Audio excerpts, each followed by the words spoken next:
কি তো ভাই হয় দাদু সে কথাই কি বলতাছি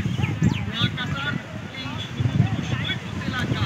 আর সুন্দর না বৃদ্ধি পায় কি কও হয় হয় তাহলে আর কথা বাড়ায় লাভ নাই চল যাই ময়লা আবর্জনার গাছগুলো তুলি আর আমরা সকল পরিবার মিলেমিশে কুষ্টিয়ার বিখ্যাত ইউনুস ভাইয়ের স্পেশাল কুলফি মালাই পরিবেশন করি চল ভাই তাড়াতাড়ি চল কুয়াকাটাতেই পাওয়া যাইতাছে আহারে কি যে আনন্দ লাগতাছে চলো দাদু ভাই তোমার সাথে আমিও যাইতাছি আমরা পরিবারের সবাই যখন কুয়াকাটাতে বেড়াতে এসেছি তাহলে এই কুষ্টিয়ার বিখ্যাত সেই স্পেশাল ইউনুস ভাইয়ের কুলফি মালাই খাইয়ে যায় কি কও হয় তাড়াতাড়ি যাও চলো যাই হাজার ব্যথা বেদনার পরে ফিরে আসনি তুমি আপন ঘরে।